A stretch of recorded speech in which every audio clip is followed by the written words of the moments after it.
The following podcast is brought to you by the Johners Podcasting Network, found exclusively at WrestlingWithJohners.com.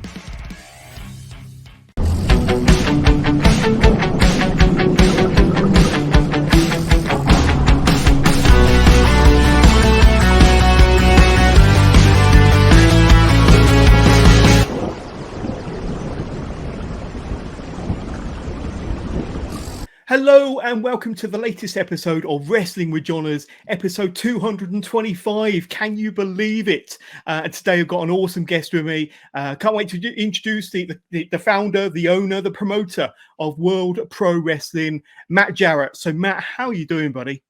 I'm fine, buddy. I just hope I'm not 235 years old. I'm only 41, so please don't put me that way. I know I got a couple of grades, but you're really making me feel like really old now. I do too many podcasts for my own good, but episode 225, it's an honor to have you on. And we're just a few days away now, Matt, from World Pro Wrestling coming back, the Cheltenham Town Hall, Saturday, the 19th of February, just a few days around the corner now. I've got to ask you, how are you feeling? Like I say, less than a week away. As a promoter, with your promoter's hat on there, how are you feeling? Well, to be honest with you, John, I before I answer that question, I'm going to just tell you something, let you in on just something small. I actually work at the hospital, so I work for the NHS. And during the pandemic, as you know, we couldn't wrestle or anything like that. And it was very stressful going through it and all that, you know, through the pandemic. And I was listening to a couple of your podcasts. A few of the different podcasts you've done. So I've been listening to a couple of your podcasts in the hospital. And so, yeah, that's got me through the pandemic, listening to different podcasts and working for the NHS, as you do. And I'm feeling... I feel rejuvenated in one sense, but this week you can definitely tell. I've got my hat on. I'm going to start going grey probably tomorrow sometime. Greyer. I'm sure there's some nerves there. I'm sure there's some. It's been a little while since you ran your last show, so it's great to see World Pro Wrestling back. This will be your second show at the Cheltenham Town Hall. A lovely venue, Matt. A beautiful venue that you've ran before. Why have you chose the Cheltenham Town Hall in particular? Well, I've actually run 3 shows at Cheltenham Town Hall. I did one with Robbie Brookside in 2009. To be honest with you, I was actually born in St Paul's Hospital, so I'm actually a Cheltenham resident. I'm actually Cheltenham born and bred. So Cheltenham Town Hall is a very special place to me. I don't know if you know my background, but probably I'm about 89. I'm showing my age now. When my mum was pregnant with my younger brother, Todd, who's 10 years younger than me, she took me to the town hall. So you got a pregnant woman taking a single child to the town hall. And the actual main event there was Fuji Yamada and Rollerball Rocco. It's crazy how, 15 years down the line, Jushin Thunder Liger would work for me. So when Jushin Thunder Liger was here with me, he stayed in Cheltenham. The show was in Gloucester, but we stayed in Cheltenham. No one wants to stay in Gloucester, but we stayed in Cheltenham. And Jushin Thunder Liger and Danny Collins actually walked past the Cheltenham Town Hall, and it was kind of like a big thing to me because I've got the guy who I grew up idolizing, Danny. And I've got Jushin Thunder Liger, and it's sort of like I came full circle. So it's like, this is the next chapter. This is the chapter which I'm starting again. And then I did one in 2018, but it was 2019 actually. I did one, and sadly my sister had just passed away in the August, and still my head wasn't physically on wrestling. So I think I've had to take a little time in the wilderness. I've watched a lot of things, and I just thought, during the pandemic, is there a chance? Could I do this again? And so that's when I started doing it again, and it was time to come back. Yeah, and like I say, we're a few days out from your next show on the 19th. And once again, with your promoter's hat on, final preparations, kind of, how is it all going? Are we on course? Everything kind of ticking along nicely ahead of Saturday? Yeah, I mean, the problem with this world is I hope fans understand, I've got the visas, I've got the flights, I've done everything. We've told all the lads to have their checks, their COVID checks before they come through. But, with the crazy stuff that's going on in Russia, hint, hint, anything can happen in the world. So, but let's just hope everything goes according to plan. I'm looking forward to it. And then, I've already started planning to work on a summer spectacular as well. So Awesome. There's another one, and I've got another one in October. So this year I've got 3 shows lined up, and probably the year next goes to about 6 to 8 shows. So I'm coming back strong now. You certainly are. You certainly are. Now we're going to take a deep dive into your wrestling fandom, your love for wrestling a bit later on, because you can say you're a performer as well. You're a wrestler. You've been in the ring for many years yourself. So we're going to have a little talk about that a bit later. But I want to talk about some of the talent and some of the matches that are going to be on show on Saturday the 19th from the Cheltenham Town Hall, the All-Star Extravaganza at World Pro Wrestling. Let's bring up the match card then, if we can, then Matt, and talk us through some of the talent. This one here to start off with, Houston Reese versus Joel Redmond. Now, we've had Joel on the podcast, an awesome guy. Like I say, he is Mr. All-Star Wrestling, been over to NXT, first ever NXT Tag Team Champion with Adrian Neville, or Pac, of course. Done a few years over in All Japan. And Houston Reese, like I say, World of Sport, and what he hasn't done around the UK circuit isn't worth talking about. But tell us about these two individuals and about the match as well then, Matt. Yeah, absolutely. I mean, Joel is a very young wrestler close to my heart, because Joel actually worked for me when I ran Gloucester. So I know Joel very well. Very talented wrestler, well ahead of his time. I wish he had been around when I was around, in my prime, or Danny Collins' prime. I think Joel should have really been around that time, because Joel is a fantastic wrestler. I would say he's in the top 10 now of some of the top 10, the top 15 of the top British guys of all time. Oh, easily, yeah. As far as Yestin Reese is concerned, Yestin is an odd one, because Yestin actually comes from Gloucester. I come from Cheltenham. We've never worked together. He's never worked any of my shows, so I'm really looking forward to. But it's a funny one, because Yestin and me, just before I had AJ Styles over, he came up to me and said, "Matt, that's an awesome card." And I met Yestin in 2008. I think Joel brought him to the show, one of the Gloucester shows, to see Fremantle, and I just never. It was one of those things. I was the local guy back then, so I wasn't really interested to have another local guy. But we spoke because obviously the blood hunt situation, which I think most people clapped for me for once in my life, because I obviously took him off the show, which I didn't want any fatalities or any craziness happening on any of my shows. And Yestin was the pick, was the person I picked up the phone. I spoke to him, and that's how the match actually came about. So I'm really looking forward to that. I'm looking forward to an old school heavyweight contest. 100%, absolutely. Can't wait to see them to do their stuff in the ring on Saturday. And the next match we're going to be talking about, this tag match here, Jim Diehard and Foxy versus Franco, Varga and Hernandez. Man, that's a tasty tag match there. 4 big guys. You got so much experience, so much talent there. Some amazing international talent as well. I've seen Hernandez. He's done a promo for World Pro Wrestling in January. So they're all really behind this one. And this is going to be a tasty tag match between 4 big dudes. Yeah, absolutely. I mean, Hernandez was the first wrestler just before Mal Sanders. Big up to Mal Sanders out there. Actually, Chris Mal Sanders. That's if he's watching. He always says Chris Matt, He was actually the first wrestler that actually phoned me when my sister died. He basically asked me if I was okay, and we didn't really know each other that well at the time. So obviously when I came back in 2018, I brought him over and really got on with him, gelled real well with him. So I phoned him up and said, "Do you want to come back?" And he said, "Yeah, of course."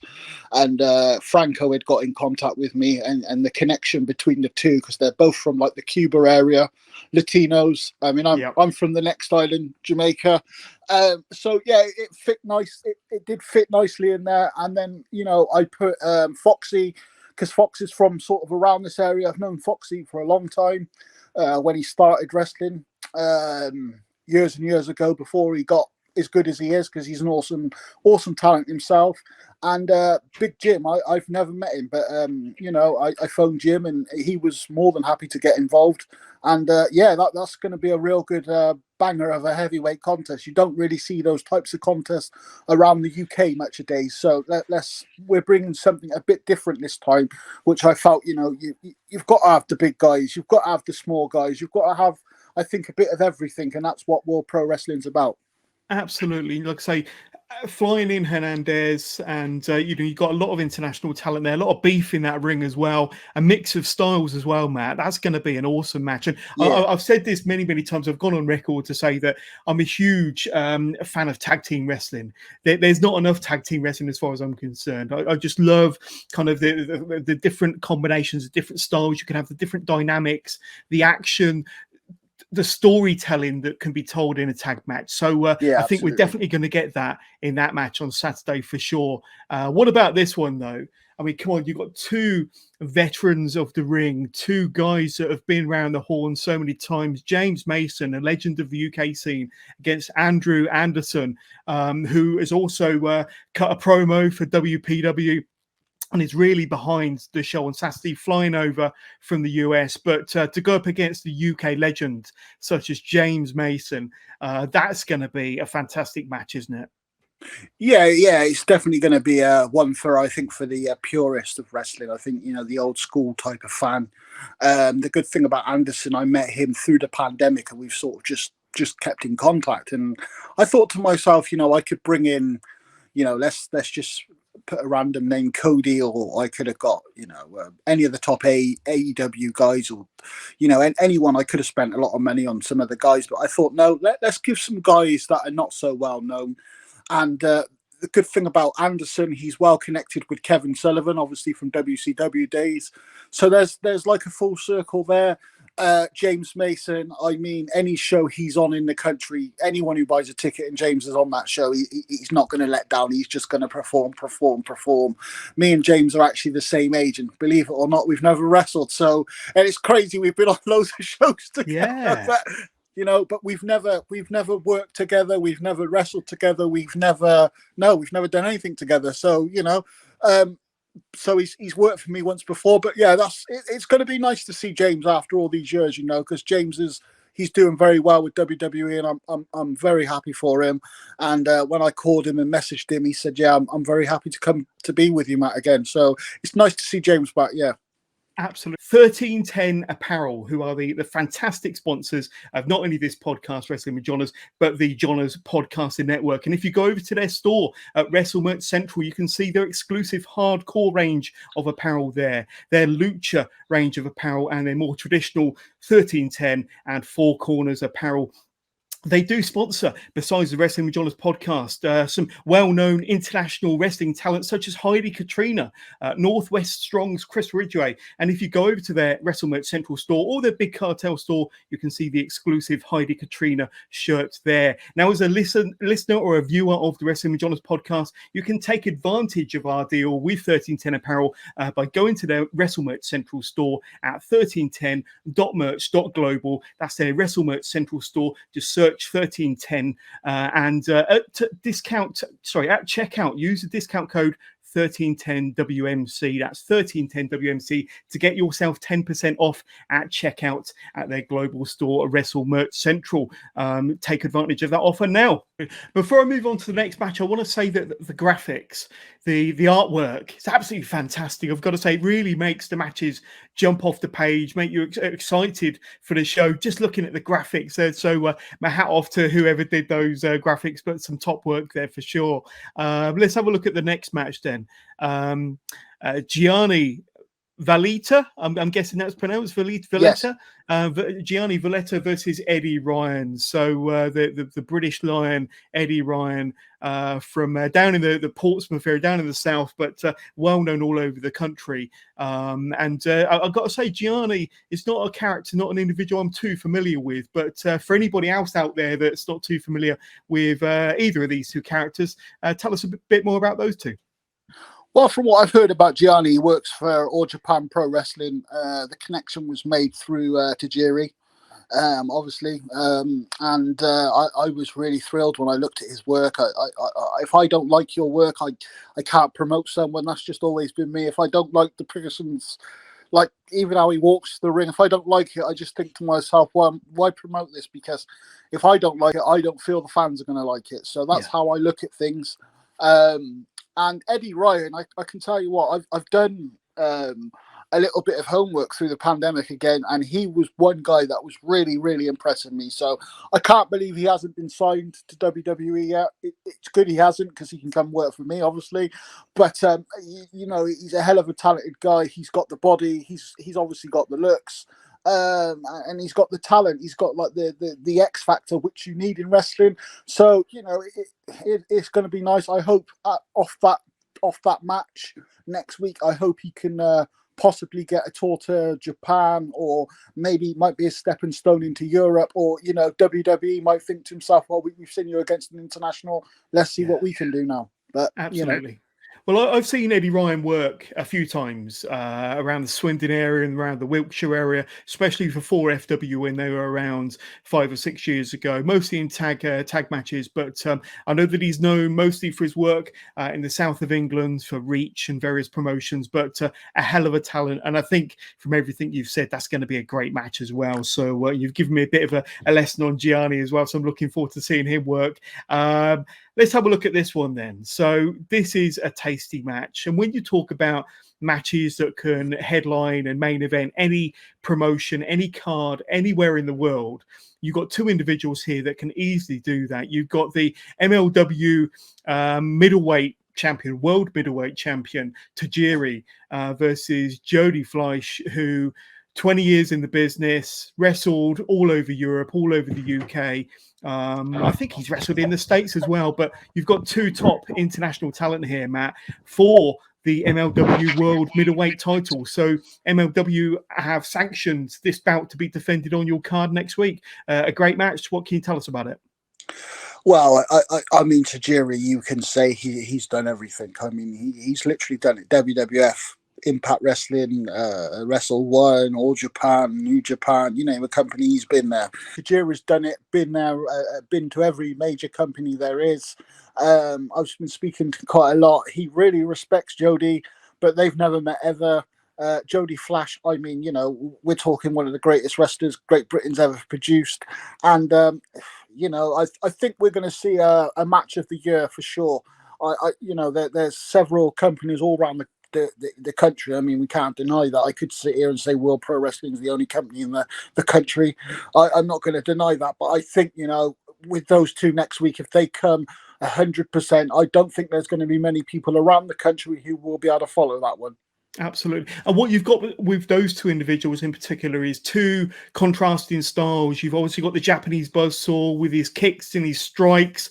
You've got Jody with his awesome pace and aerial maneuvers, and like I say, Jody's feet barely touches the ground when he's in a wrestling match. I saw him wrestle for Progress a few weeks back in London, but that match is going to be, like you say, it's going to be a fantastic match and could main event any show in the world, and you're lucky enough to have it on your card next week, which is going to be absolutely fantastic. Let's have a look to see where we are. So it was going to be this match here for the World Pro Wrestling Heavyweight Championship. Too Cold Scorpio, the current champion, against MVK. But for reasons we won't get into, Scorpio is not going to be coming to the UK. But MVK is going to be facing this gentleman here. No, actually, what's going to be happening is you enlighten me. Red Scorpion will fight Kenzo Richards. Right. And MVK will be in action with Jimmy from the Leeds area. So I'm looking forward to that. Basically, we made a little switch. Kenzo and Red Scorpion know each other very well because they've obviously worked in Europe together. So I thought, look, let's not do something which they won't be happy with. I mean, wrestlers should be able to work with everyone, but this one I just want to be perfect.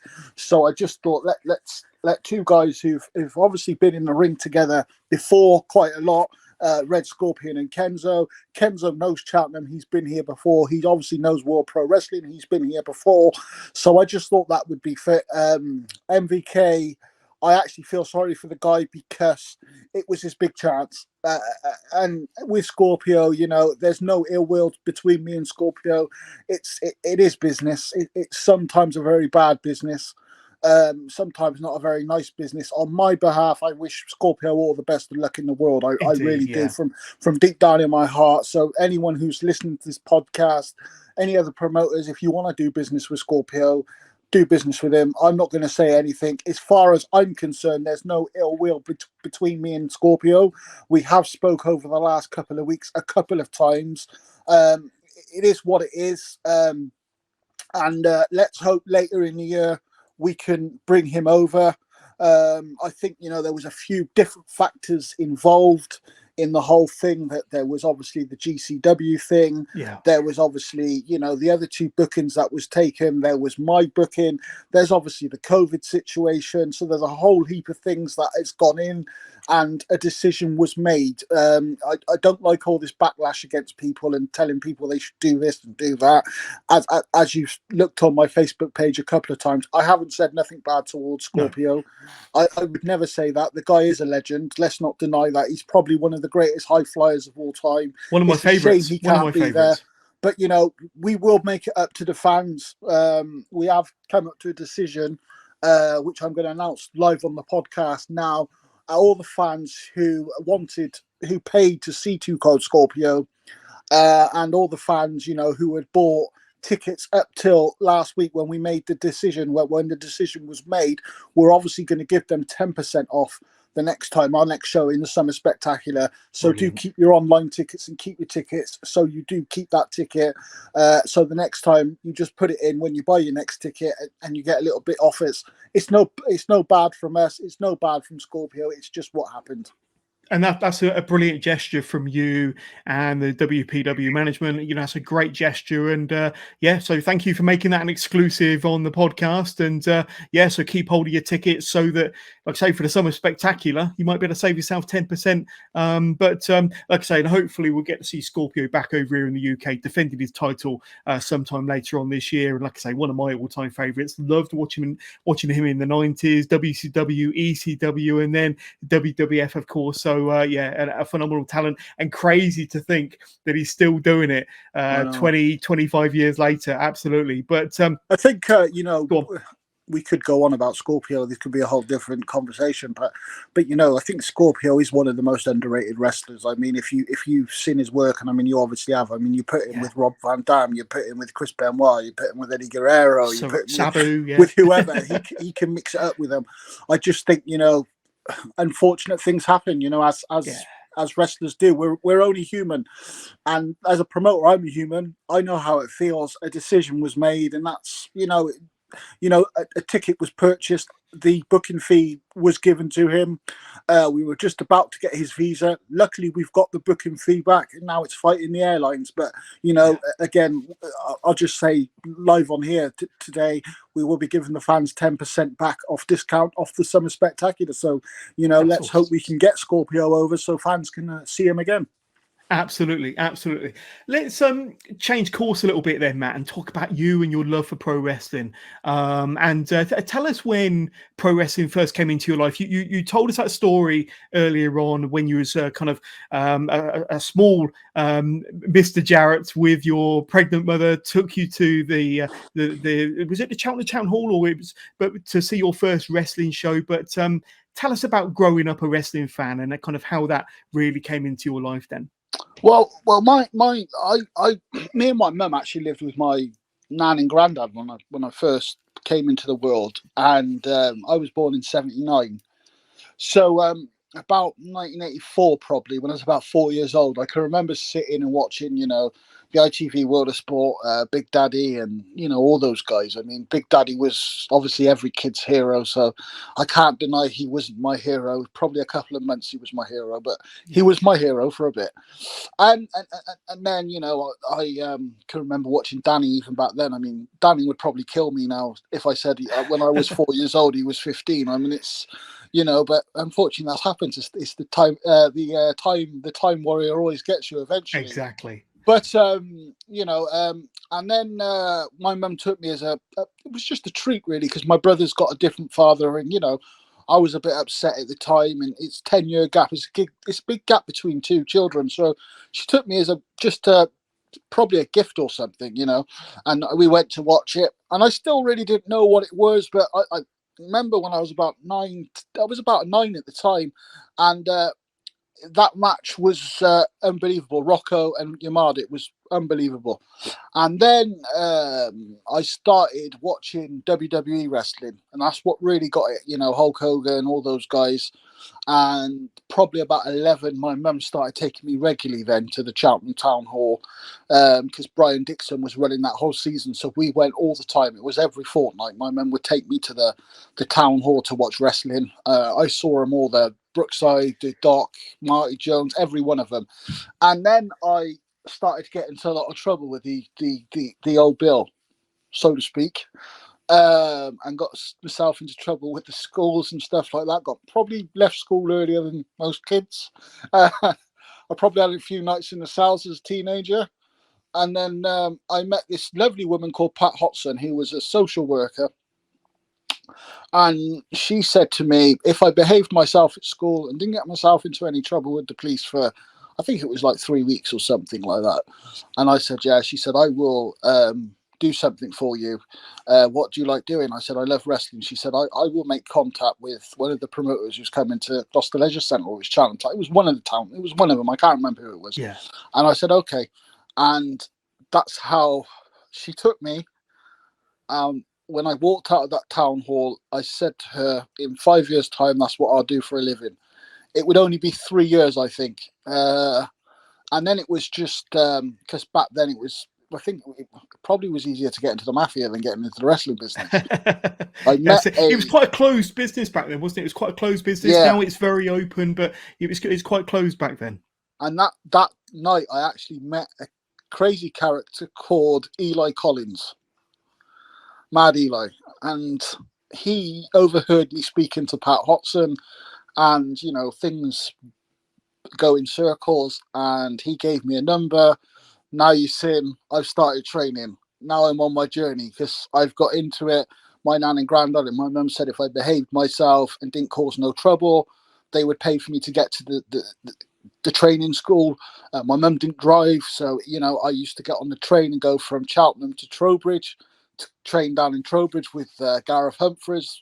I started off with them, made my debut for those lot, and basically then I sort of started thinking to my head, this is not I didn't want to just be a weekend warrior. I wanted to see if I could make a career out of this. So I started to speak to Leroy Brown, who was one of the wrestlers who worked for Mad Eli at the time, and he said Pete Collins has got a wrestling school. And I knew Danny, I didn't know Pete.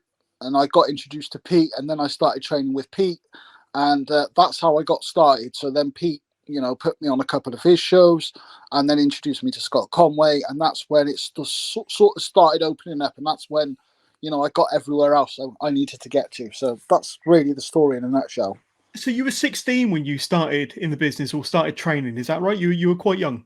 Yeah, because Gareth is about a couple of years younger than me, so he would probably be about 14 and a half, and I was probably about 15 and I would say just coming up for 16. I think I was about 2 months off 16 when I started training. Wow. Yeah, getting on the train and going all the way to Trowbridge. I mean, could you imagine that now? It'd be child brutality or something. Yeah, social services knocking on your door.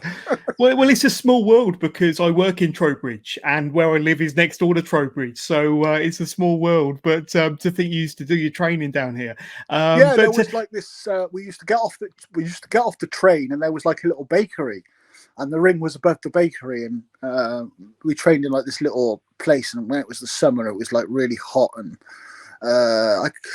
who else trained down there was. There's a couple of guys, but anyone that's really got anywhere. I mean, when I went to Pete Collins, I mean, there's a couple of guys there that went pretty far. James Baker, Andy Flyer, the Noble Brothers, the Mean Biker, and obviously Pete, Alan. There was a few characters down there. Yeah, so. Yeah. And am I right in thinking that you did the holiday camp circuit as well, kind of not far off when you started? Yeah, I Tell us about that. Yeah, as soon as I started, basically. So I went to Pete's, as I said, went to Pete's and started training, and then I basically what happened was is I was supposed to go up north and work for Owen Sterry, Texas Joe Savoldi. He had made a contact with me, and for some reason that summer Colin Deaton had lost all the holiday camps, which was the first time in like 10 years. Well, Scott had took over, and I went to work for Scott Conway. So I phoned Pete up, and Pete said, I possibly get you in, but if you get in, it's going to be hard. It was hard. I'm not going to deny that. And then I went for Scott Conway, and the first match I had down there was me and I wrestled Scott, and there was Danny Royal on, and Danny Royal gave me a DDT. And we still laugh about this to this day. And Danny thought he killed me, but he didn't kill me. I was all right, but you know. And Dad is a police officer now, so so yeah, not for the Metropolitan Police, but Danny didn't kill me anyway. But so yeah, that was my. I worked with Scott probably for 3 weeks constantly, and you know, for as much as I sometimes don't like Scott or say bad things about Scott, I can always say in the ring he never took advantage of me. Never ever took advantage of me. And I was only 17. He always used to say to me, Matt, you've got to work with people better than you. And to any wrestler to this day, young wrestlers, I'll say to them, you've got to go in with people much better than you. And of course, you're going to get tapped. You're going to mess up, but just keep going back. Don't quit. Absolutely. And look, say you were 15, 16 when you got into the business. You started doing the holiday camps nice and early, going up and down the road. But who were some of the wrestlers? Who were some of the veterans, some of the old guard that maybe took you under their wing, looked after you, showed you the ropes, and kind of, you know, helped to, you know, get you acclimatized to the business? Carl Kramer was there. There was Big John Prater, Justin Starr, Jace the Ace. I don't think James was there because I think James was working somewhere else. Adam Angel, maybe. Barry Cooper. I used to work a lot with Barry Cooper. Basically, anyone who worked for the Wrestling Alliance at the time. Right. And then what happened is I worked a show for Brian Dixon at Southsea, and I worked a guy called Barry Cooper, who I've just mentioned. And Brian said to me that night, I did a fantastic entrance. He loved my entrance. So I can remember him say, "Kid, your entrance was brilliant." And I was like, wow. And someone said to me, "Brian, don't usually say that to anyone." And then I started working for Brian, and I did Croydon with Brian. And I'd hurt my shoulder, but I still did the match, but it wasn't that great.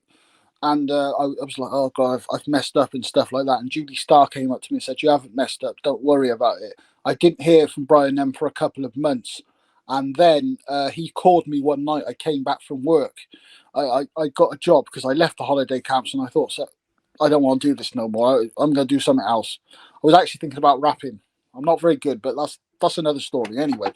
But like we do as young people. But what happened was Brian called me one night. I was coming home from work. I got to home and my mum said, there's Brian Dixon's been on the phone. We got to get you to Colston Hall, Bristol tonight. I get to the Colston Hall, Bristol, and I'm on with Scott Conway. And it's sort of like, okay, this is it. And I did the match with Scott, and that was it. That was what started me off with working for Brian. So, you know, and again, people could say things about Brian and stuff like that. I mean, we've had plenty of arguments over the years, me and Brian. And I can't deny that I've said things to him and he's said things to me. But I can honestly say to you, as a man to man right now, and my hand on my heart, Brian is a very fair man. I'll give him that. I mean, there was an incident that did happen. I don't really want to talk too much into that incident, but I've got to say he came out and gave me my money and got my bag for me, and then I left him, and he phoned me the next day and was apologetic and said that would never happen again. And I know that. That's the true story, that is. And I think, I mean, the one night Brian called me. He called me at 12 o'clock in the afternoon. I can remember this. This is a true story. My granddad had died at like 11 o'clock. He died of cancer. And I was very close to my grandparents because I lived with them most of the time. And Brian called me like at 11:30 and said, Matt, can you make the Colston Hall? I said, Brian, my granddad's just died. He said, no, kid, you can't come and put the phone down on me. So I Yeah, thought, yeah. crikey, not even sending your condolences or something. So I phoned him back and I said, Brian, what's the matter? He said, well, your granddad's just died. I can't expect you. I said, I'm coming. Don't worry, I'll be there. And I went down and worked that night. And he was like, oh, your granddad's just died. You're going to work? And I said, well, you called me and yeah, I'm coming to work. Oh, incredible. What a great story. What a great story. But I've never had the privilege of meeting Brian Dixon, but yeah, it sounds like you say, firm but fair. And like I say, he's been in charge of All-Star Wrestling for, like I say, that 50 years that company's been going for. So definitely a well-respected name. I think what happened really, I messed up. It was me that messed up. It was like, I don't mind saying what happened. When Brian brought Yoko over and the tour started, Brian gave me dates and basically I didn't turn up. I now looking hindsight 22, if I had turned up, I would probably have been right the way through and got a lot further. Unfortunately, I didn't. I was more interested in doing what I was doing at the time. I was just started doing door work, and to me, I was making more money out of that. So wrestling went on a burner. To me now, I look back at it and think, crikey, I could have really done something with it. But, wrestling, it wasn't sort of pulling out at the time. This was like 1999, 2000. So it was still like that. It hadn't gone really up yet. Yeah. And then probably the year after, it's gone like that. And I'm thinking, crikey, I'm seeing Brian Dixon back in Gloucester and everything. And I'm thinking, I might have to give him a call. And out of the blue, I get a phone call off him to say, can I do Gloucester Leisure Centre? I said, yeah, I'll come over and do it. And I went and turned. And he put me on with two of the Canadians. And I'm like, George, I haven't been on for like a year. And he put me on with two Canadians that come from the Art Foundation. It was like, I can't even keep pace with these people. Let me ask you, who are some of your favourite guys to get in the ring with to mix it up? Like say, either as a tag partner or as an opponent. Did you have any favourite opponents out there? Some guys that you really enjoyed getting in the ring with? Yeah, sure. To tag with, I would say Danny Collins. Yeah. I've always found him really easy to work with. I mean, he basically just does everything. There's just he just does everything. You don't have to do anything. You just make sure you get in when he tells you to get in, do what you do, and you'll have an easy night. But to work with, I would say Johnny Kidd. Love working with Johnny Kidd. Always have done. Skull Murphy. I do like mixing it with Scarlet Desert, but Skull is another one. Rest in peace, Drew McDonald. I loved working with Drew McDonald. I loved the guy to death. Mike Weaver, you probably don't know Mike Weaver, just passed away last year. He was always a great guy, especially if he had the mask on. He was Dr. Death. Right. And he came out with Thriller. He was a bit heavy-handed, but he was all right. Leroy. There's so many guys I used to like working with. Tex Benedict. A guy called Robbie Michaels. He's committed suicide as well. He was the Liverpool rocker. Was so far ahead of his time. Yeah. Phil Powers. I know he's got a notorious reputation, but again, a great wrestler. I got to say, he was not the greatest wrestler to work with, but he was always very easy. Was Owen Sterry, Texas Joseph Holdy. Yeah, a great list of names there. A great list of names. I think it's my theory of wrestling nowadays is it's not who you work with, it's how you work, and it's given the fans. If we've come back and the fans are talking on Facebook, Twitter, and they're just saying we've had a great night, you've done your job. 100%, absolutely, yeah, absolutely. And what was that transition for you from going from a pro wrestler, and of course you remained a pro wrestler, but then into promoting and running your shows? What was that transition for you? What was that kind of spark, and what made you want to make that change? Yeah, basically how that happened was I can't really remember what happened. I don't know if I'd done. No, I do know what happened. I started working for John Fremantle. Fremantle had the Western Supermare, so I started doing obviously Western Cheltenham, not too far away. Yeah. And Jerry Norton used to do the ring jobs for him, so Jerry used to pick me up on the way. So I did quite a lot for Fremantle, and I thought to myself, "There's no one really in Gloucestershire that's doing this." And so I had to find a way of doing it, but I was only working part-time as a doorman. Now, what happened was, can you remember the big floods in Gloucestershire? I do. Well, Yeah. during that time, I went to the Prince's Trust, and that's basically how it started. So they gave me a grant, a business grant, because I didn't do very well at school and stuff like that. And that's how I got started. So that's when I started. And it was just after the floods, basically. So September, I think, was the first show we did. It was Mike Weaver against Johnny Kidd, Chris Gay against Joel Redmond, and I had Robbie Brookside versus Charlie Rage. And that was it was a sold out show, and we made, I think, about £4,000 that night out of like a £1,000 bill or something. It wasn't even that, probably. It was probably about £600 bill. And was made that your second show as a promoter? That was my second show. So the second show, I doubled the profit which I made, and then I thought to myself, this is something, I can do something now. I'm making money. And what was the kind of the difference between running your first show and your second show? I'm guessing there's a big learning curve there. Like I say, going into promoting your first show may not have drew as well or as went as smoothly as you want. But what was that big change between the first and the second one? What was the main kind of thing for you? Well, the first one, I booked it. So I got all the wrestlers. And basically, Fremantle said that was terrible. And I thought to myself, well, the guy's been doing it for 20 years, so he actually must know what he's on about. So he told me, what do you want to do? And I told him, and he got me the bill. He said, this is what we can do. We need to get a big act. And I said, okay, who can you get? And he said, what about Robbie? And I was like, well, I don't know Robbie. and I was like, cool, I know Robbie. Of course, I even knew him then, but I didn't know him as, to do business with. Of course. And I thought, okay, let's go with Robbie. I thought, and I thought, oh, crikey, if we don't sell, he's going to go mad at me, But luckily we sold, and I got on fine with Robbie. And Robbie just said to me straight after the show, here's my number.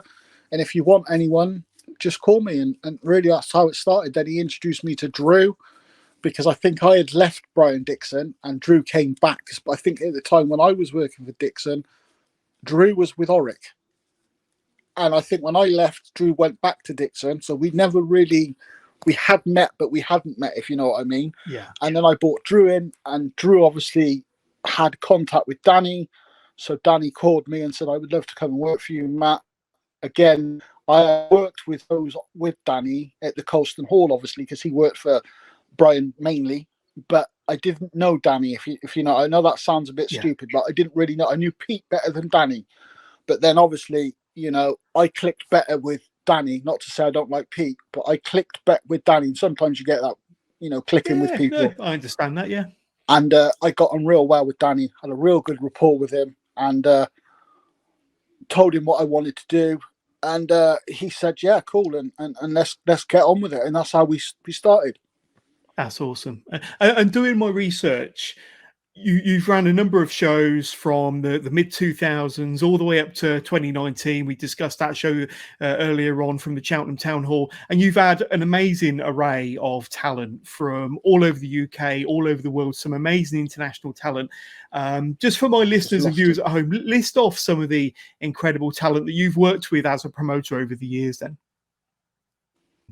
Sure. I mean, if we say some names, AJ Styles, AJ Styles. I mean, it doesn't get much bigger than that, does it? No.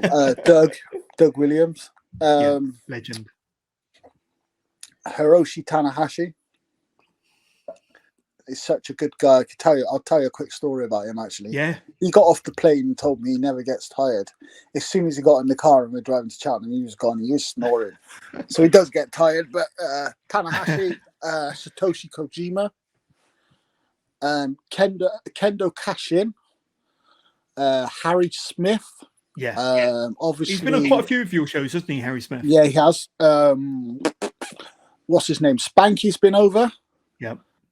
Paul London, Luke Hawke. You name it.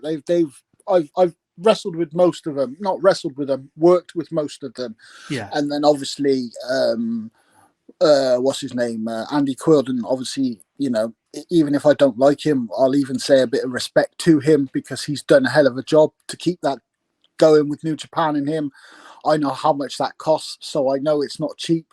And all praise to the guy, no matter what I think about guy deserves my respect. He's kept that going, so respect to him. 100%. So, that's all I can say about him.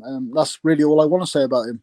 Absolutely. You mentioned AJ earlier. AJ Styles, obviously, let's be honest, one of the best, if not the best wrestler in the world. And he's still going strong 20 plus years into his career. TNA, New Japan, Ring of Honor, WWE. He's been there. He's done that. What was he like? We obviously see him on the TV, do his business in the ring, but what's he like as an individual, as a guy backstage?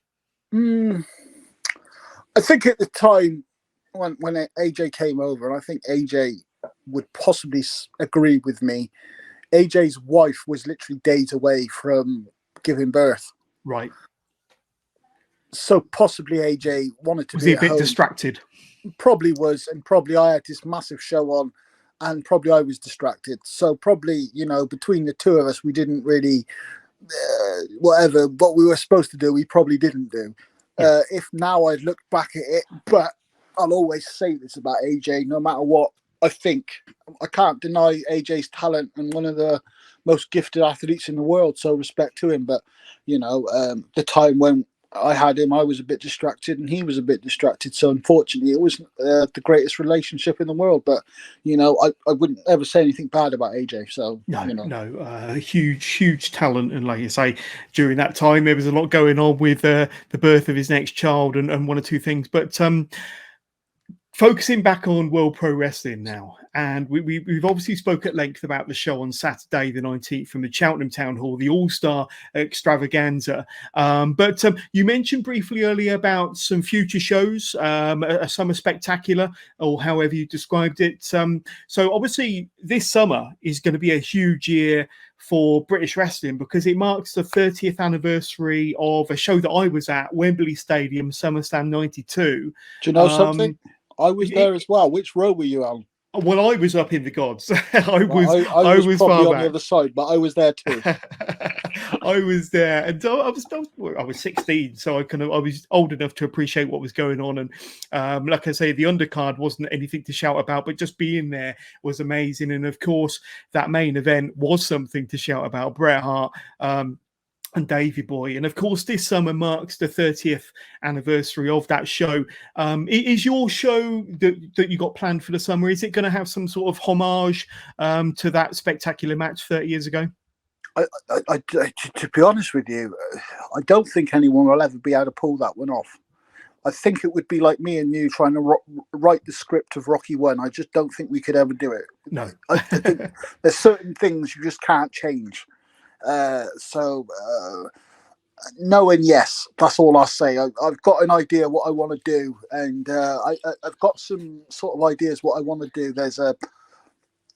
It's going to be a spectacular, but I'm very with all the news in the world and stuff like that going on. Not the NHS and the Black Lives Matter. I don't really turn on to that sort of thing.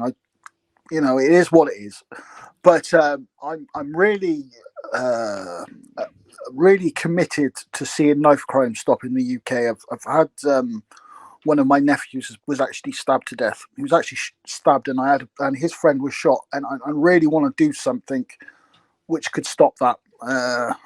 So hopefully I can do something for that with my summer show. So that's the idea at the moment. Yeah, and I've heard that, or I've seen that Sheikh Al Sham could be involved in that summer spectacular. Is that correct? Yeah, that's correct. Yeah, we've spoke. Yeah, so hopefully I can do some business with him. Fantastic, absolutely fantastic. Well, as we kind of get towards the end of this Wrestling with John's podcast, episode 225, a big episode for us and a fantastic guest having you on board as well, Matt. But just one final reminder to anybody watching or listening out there, if they're in the area on Saturday the 19th, in and around the Cheltenham area, they've got some money burning a hole in their pocket, tell them why they should come and see your show, World Pro Wrestling, from the Cheltenham Town Hall, with all that amazing talent we spoke about earlier. One final kind of plug from you on why we should catch that show on Saturday. Because one, there's going to be guys coming all from all around the world. It's probably going to be the first one back since the pandemic. I mean, international stars coming to England. I mean, obviously Andy's brought over the guys for excursions and stuff like that, but it's probably going to be the first one for the guys who are just coming straight from America to England and back. So there's that. But obviously, it's going to be a fantastic night. And, Cheltenham Town Hall is probably one of the best venues in the country for professional wrestling.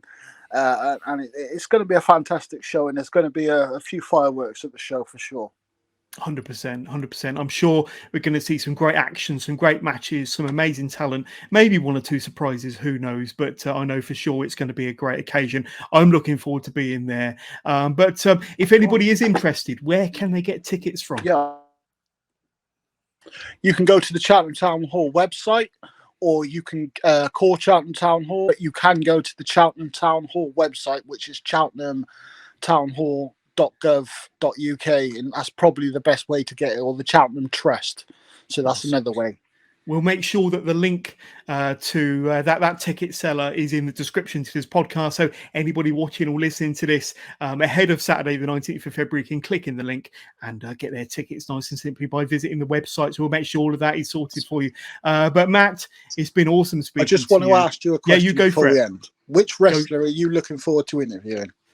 Oh, I've got to say Joel, because I've had him on the podcast but never had a chance to meet him. James Mason, because he's an absolute UK legend. Hernandez, of course. It'd be great to have a few words with Tajiri as well. And Jody. Like I say, gutted Scorpio isn't there, but next time. Pardon me? Are you scared of Anderson? He's a big old dude anyhow. Did you know, this is true facts, did you know, but we're going to hold it down in a minute, Andrew Anderson is actually probably the most famous wrestler out of the whole lot, because he's the guy who trained Mickey Rourke. Do you know that in the wrestling movie? That's a nice bit of information you're throwing out to my audience there, Mr. Jarrett. Just thought I would give that information. I do things like that. Dropping that bit of knowledge. But Matt Jarrett, it's been an honour and a privilege to speak to you and talking all about World Pro Wrestling. Looking forward to seeing you on Saturday, and hopefully we'll have a sold-out Cheltenham Town Hall. But take care, my friend, and we'll catch you soon. You take it easy, my friend. God bless you.